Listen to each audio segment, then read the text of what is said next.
करते हैं momentum trades के बारे में बात करना शुरू करते हैं। वो ट्रेड्स जो हम कल शुक्रवार के लिए, कल अक्टूबर की सीरीज के पहले दिन के लिए और कल वीकेंड के लिए लेके जाएंगे। आशीष चतुर्वेदी जी, आपसे शुरुआत करते हैं। Can Fin Homes it's doing well, all time high for Can Fin Homes. बताइए क्या ट्रेड पिक कर रहे हैं आप कल के लिए? ये सबसे पहले तो कैनफिन की बात करूंगा, बहुत अच्छा स्ट्रक्चर है। तो बीटीएसटी के भी तौर पे इसको देखिए, 672 का स्टॉप लॉस लगाइए, 725 के लक्ष्य मैं समझता हूँ बीटीएसटी के तौर पे कैनफिन होम्स में नजर आएंगे। दूसरा जो मेरा स्टॉक रहेगा वो रहेगा एसआरएफ। एसआरएफ का स्ट्रक्चर बहुत प्रॉमिसिंग है। मैं इसको, मुझे लगता है कल कम से कम 200-300 रुपए की तेजी बीटीएसटी के तौर पे नजर आ जाएगी। 11,200 के स्टॉप लॉस से बीटीएसटी के लिए इसको कैरी कीजिए। 11,600 के लक्ष्य मैं समझता हूँ बीटीएसटी के तौर पे एसआरएफ में भी देखने को नजर आ जाएंगे। एसआरएफ, तो एसआरएफ की स्ट्रेंथ को आप कैप्चर करके अगले सेशन के लिए ले जा रहे हैं। चंदन, आपका बीटीएसटी ट्रेड क्या होगा? जी, बीटीएसटी ट्रेड ऑलरेडी मैं डिस्कस कर चुका हूँ। एमटीआर टेक में देखोगे तो काफी अच्छा प्राइस पैटर्न बन रहा है। वीकली सेटअप में जिस हिसाब से कंसोलिडेशन कंप्लीट हो रहा है, यहाँ पे मैं 1495 तक अपसाइड देख रहा हूँ। तो 1490-95 के टारगेट के लिए एमटीआर टेक पे खरीदारी की सलाह रखेंगे। चलिए, ये रणनीति एमटीआर टेक्नोलॉजीज पर पोजिशनली आती हुई दिख रही है। डायरेक्टर साहब, जरा एक बार कैंडलस्टिक चार्ट दिखाइए। चंदन जी का जो ट्रेड पकड़ने का एक बहुत बढ़िया जो जरिया है वो आपके सामने स्क्रीन पर आता हुआ दिखेगा। ये काउंटर 3-4 दिन सुस्ताया फिलहाल बेयर्स के साथ, और आज आप देखिए यहाँ पर एक छोटा सा रॉकेट चलता हुआ दिख रहा है। और क्यों ना हो, एमटीआर टेक्नोलॉजीज आपको पार्ट्स सप्लाई करता हुआ दिखता है हमारे देश की स्पेस एजेंसी इसरो को। तो एमटीआर पर ध्यान दीजिए, एक अच्छा बीटीएसटी ट्रेड आपके सामने बनता हुआ। अब जोड़ते हैं कविता जी को, जानने की चेष्टा करते हैं कहां पर उनका ध्यान और रुझान है फ्राइडे के लिए। कविता जी। शैल जी, दो स्टॉक पर नजर है। एक is from the PSU, that is Indian bank. Indian bank अपने 100 डेज मूविंग एवरेज के ऊपर आज सक्सेसफुली क्लोज हुआ है। मुझे लग रहा है ये स्ट्रेंथ ऐसे एक शॉर्टर टाइम फ्रेम पर देखें तो अपने 100 पैटर्न को कंप्लीट करने के लिए जाएगा, जहां 144 के टारगेट्स के लिए इंडियन बैंक को देख सकते हैं। रिस्क रिवॉर्ड के चलते 138 का एक स्टॉप लॉस रखना चाहिए और 144 के टारगेट्स देखने चाहिए। There is another एक स्टॉक जो मुझे अच्छा लग रहा है, that is Deepak nitrite is also looking good। एक अच्छा मूव स्टॉक है ना। वीकली चार्ट हम देखे, लास्ट वीक में थोड़ा सा इसने रिट्रेस किया है और अब मुझे लगता है ये दोबारा अपने हाइस की तरफ बढ़ता हुआ दिखेगा। सो 2465 के लक्ष्य के लिए हम दीपक नाइट्राइट को भी देख सकते हैं, जहाँ स्टॉप लॉस मेंटेन करना चाहिए 2368 का। So Deepak Nitrite is also looking good. लिए पब्लिक सेक्टर बैंक्स में इंडियन बैंक, यहाँ पर सुबह ही हम लोगों ने एक शानदार चार्ट चेक किया था, लगभग 138 रुपए के आसपास ये बीटीएसटी के रूप में, और साथ ही साथ फ्रेश रिकॉर्ड मोमेंटम को चेस करती हुई कविता जी आपके सामने दीपक नाइट्राइट में। राहुल शर्मा साहब को जोड़ेंगे, जानने की चेष्टा करेंगे उन्हें क्या पसंद है फिलहाल, जो कि आप कल तेजी में आते हुए देख सकते हैं। राहुल जी बताइए, ऑटो स्पेस में क्या आपको धड़कन पकड़ता हुआ दिख रहा है? जी हाँ, बिल्कुल। देखिए, टाटा मोटर्स के आगे कंटिन्यू करना चाहेंगे। मेरे को लगता है टाटा मोटर्स में कल के सेशन में अच्छा मोमेंटम देखने को मिल सकता है। इसे बाय करके चलिए। हमारा पोजिशनल ट्रेड तो है ही है, लेकिन कल के लिए आई थिंक 330 का स्टॉप लॉस लगाकर इसे लॉन्ग करके चल सकते हैं। 350 का टारगेट ऊपर में रहेगा कल के लिए। टाटा मोटर्स 350 का टारगेट आपका ऊपर की तरफ रहेगा इस स्टॉक में। आशीष बहती जी, आपका टॉप कन्विक्शन ट्रेड कल के लिए, मोमेंटम ट्रेड क्या कैरी करेंगे आप? जी, मेरा मोमेंटम ट्रेड है ग्रासिम में। अगर मैं ग्रासिम की बात करूं तो ऑलमोस्ट टेक्निकली 10 ट्रेडिंग सेशन से अपने हायर हाइज बना रहा है। इस सीरीज में स्टॉक ने 12% का अप मूव दिया और ऑलमोस्ट ऑल टाइम हाई पे क्लोज कर रहा है। तो जिस हिसाब से रोल ओवर हुए हैं, इसमें 91% के रोल ओवर हुए हैं, तो काफ़ी पॉजिटिव है। थोड़ा सा फंडामेंटली भी बोलना चाहूँगा इसमें कि not just textile, cement, caustic soda, speciality chemical, इसमें एक जो आदित्य बिरला कैपिटल की लिस्टिंग होने वाली है, उसका भी एक प्राइस मोमेंटम इसमें कैच हो पाएगा। और जिस हिसाब से ये भी फैशन में मूवमेंट आई है आज, और इनफैक्ट लास्ट 2-3 सेशन में, उसका भी एक बहुत बड़ा बेनिफिशियरी ये बन पाएगा। इनफैक्ट अभी जिस हिसाब से बशीन सर ने बताया कि सीमेंट प्राइसेस हाइक होने वाले हैं, तो उसका भी एक स्टॉक में इसमें बेनिफिट ऑलरेडी प्राइस्ड इन हो चुका है, लेकिन उसका भी एक इम्पैक्ट जरूर देखने मिलेगा नियर टर्म्स। तो इसे में बाइंग की सलाह है 1655 के जो स्टॉप लॉस लगाकर 1720 और 1770 तक के टारगेट्स के लिए। ये रणनीति आपके सामने ग्रासिम पर आती हुई। यहाँ पर ओपनिंग बैट्समैन आशीष चतुर्वेदी साहब, माफ कीजिए, असित बरन जी ने भी आपको पोजिशनल लॉन्ग कॉल दिया था। चलिए अब मेरे ख्याल से सिलसिला आपके सामने फिलहाल जाता हुआ दिखेगा प्रकाश गाबा साहब के पास। प्रकाश जी, क्या पसंद आ रहा है आपको? शेर जी, मुझे जो पसंद है वो है डिक्सन। डिक्सन में जो बूम मिला है, कॉन्ट्रैक्शन खत्म हुआ, एक्सपेंशन शुरू हुआ है। यहाँ पर टारगेट आप सेट करें 4700 के, टॉप होगा 4500।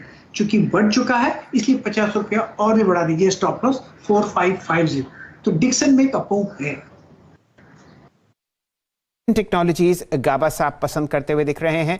आप अगर हमारे साथ सुबह जुड़े हुए थे तो असीम मंजंदा साहब की तरफ से खबर आई थी कि जो टेलीकॉम PLI स्कीम चल रही है बाजार में, उसमें अब आपको letters of intent hand over करते हुए दिखेंगे और डिक्सन में एक शार्प मूव ट्रैक करते हुए गाबा साहब। चलिए प्रस्तुत करते हैं आपके सामने सारे स्टॉक कॉल्स एक बार और फिर चर्चा को आगे बढ़ाते हैं। हम लोग गाबा साहब की तरफ से लगभग 4700 का लक्ष्य बांधते हुए दिख रहे हैं फिलहाल डिक्सन टेक्नोलॉजीज पर। राहुल शर्मा साहब को मोमेंटम ट्रेड्स में टाटा मोटर्स पसंद आता है। यहाँ पर ट्रक्स और 4 व्हीलर्स की सेल पर खासा रुझान है सितंबर में। बजाज फिनसर्व पसंद है असित बरन जी की, वहाँ पर आपको 18,000 का लक्ष्य आता हुआ दिखता है। कैश काउंटर्स में एमटार टेक्नोलॉजीज पर एक बाय कॉल देते हुए चंदन तपड़िया साहब, 1490 प्राइस। इंडियन बैंक पसंद है कविता जी को, लक्ष्य है 144। और ग्रासिम पर एक बहुत ही एक्सप्लेनेटरी लॉन्ग कॉल देते हुए हमारे मित्र श्री आशीष बहेती साहब, लक्ष्य है उनका फिलहाल 1720। वीरेंद्र जी। तो ये अगर आप देखें मोमेंटम कॉल्स आपकी स्क्रीन पे, कुछ देर में ये ट्विटर पे शैल जी की और मेरे हैंडल पे आपको CNBC से बात करने मिलेगी। स्टॉक्स जो कि एक एक्स्ट्रा मोमेंटम के साथ कल जा रहे हैं, 14% टाटा पावर, ABFRL और साथ ही साथ IEX। बैकफुट पे क्या है, HDFC AMC, नौकरी, इंडस टावर और मेट्रोपोलिस और एशियन पेंट्स और BEL, ये कुछ स्टॉक्स जो कि बैकफुट पे जाते हुए। एक ऑप्शन कॉल के बारे में बात कर लेते हैं कि अब इंडेक्स के तौर पे अगर आप देखें आपको क्या करना चाहिए। और आशीष चतुर्वेदी जी, ये जो क्लोजिंग आ रही है ये सितंबर के ऑप्शन बेस के बेहद नज़दीक आ रही है। अच्छा, एक बार प्लीज़ निफ्टी का चार्ट लेके आइएगा। Exactly 10 day exponential moving average पे आ रही है। और एक और चीज़ आपने देखी होगी कि हमने ये समझ लीजिए कि अपना 20 डेमा 2 अगस्त से लेके अब तक कभी भी विजिट नहीं किया है। ये एक आउट परफॉर्मेंस है और वो अब तक कायम है आज के प्राइस में एटलीस्ट। तो क्या आप कैरी करना चाहेंगे अक्टूबर के लिए, फर्स्ट वीकली कॉन्ट्रैक्ट के लिए और मंथली कॉन्ट्रैक्ट के लिए?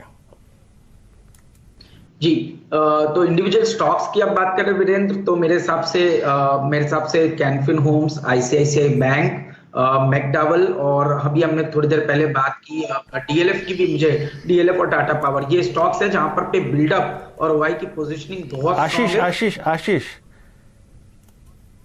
हाँ, मैं इंडेक्स की बात कर रहा हूँ। आशीष, इंडेक्स की बात कर रहा हूँ, माफी चाहूंगा मैं आपसे, मैं अपना प्रश्न क्लियर नहीं कर पाया। Slightly out of the money call carry करना चाहिए। मेरा व्यू है जब तक निफ्टी 17,500 को क्लोजिंग बेसिस पर ब्रेक ना करे तब तक बाय ऑन डिप की रणनीति बाजार में रहनी चाहिए। और 17,700 के स्ट्राइक प्राइस की वीकली कॉल जो कि 7 अक्टूबर की है 123 रुपए पर ट्रेड कर रही है। इसके अंदर मैं एक लॉन्ग ट्रेड लेना चाहूंगा, 85 रुपीस का स्टॉप लॉस रखूंगा और मेरा मानना है ये ऑप्शन 220 रुपए तक के लक्ष्य आने वाले 2 से 3 दिनों में दिखा सकती है। तो मेरे हिसाब से निफ्टी को इस लेवल पे खरीदारी करना चाहिए और 17,500 पोजिशनली एक स्टॉप लॉस रखकर लॉन्ग ट्रेड निफ्टी के अंदर में मैं रिकमेंड करूंगा।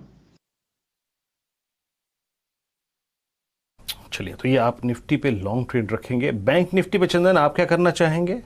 बैंक निफ्टी अभी तक 38,000 के ऊपर एक अच्छी क्लोजिंग नहीं दे पाया है, डिसाइसिव क्लोजिंग कुछ दिन सस्टेन नहीं कर पाया है।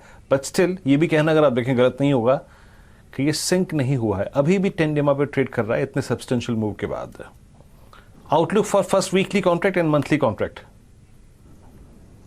जी वीरू, देखिए कहीं ना कहीं निफ्टी और बैंक निफ्टी आज अपने आप को होल्ड नहीं कर पाए और निफ्टी ने इमीडिएट हर्डल को पार नहीं किया। बट अच्छी बात यह है कि 3 दिन का जो मेजर सपोर्ट है 17,580 600 उनको रेस्पेक्ट दिया।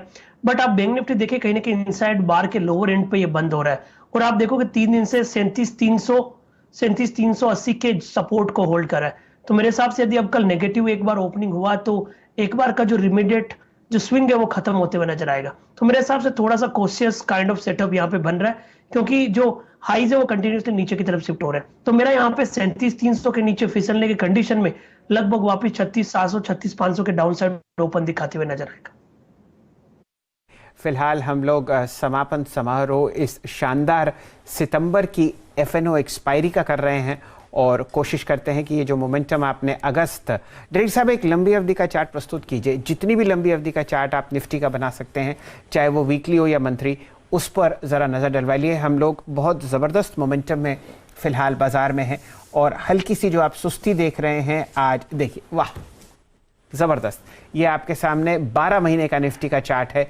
लुत्फ उठाइए उस तेज़ी का जो आपको बॉटम लेफ्ट स्क्रीन पर चलती हुई दिख रही है टॉप राइट तक। ऐसे चार्ट्स बहुत ही कम देखने को मिलते हैं और ये हमारे देश का सबसे जाना माना, सबसे वाइडली ट्रैक्ड इंडेक्स आपके सामने है। अब जोड़ते हैं चंदन जी को और जोड़ने की चेष्टा करते हैं राहुल शर्मा साहब को। चंदन जी, पोजिशनली बताइए, अक्टूबर में निफ्टी कौन सी 2 चीज़ों पर सबसे ज़्यादा ध्यान देगा? हम लोग पोजिशनली बहुत अच्छे मोमेंटम पर फेस्टिवल सीजन और अर्निंग्स में जा रहे हैं। बिल्कुल, देखिए शैल जी, मेरा ऐसा मानना है कि पीएसयू के साथ में पूरा का पूरा ओपन अप थीम पे फोकस रहेगा।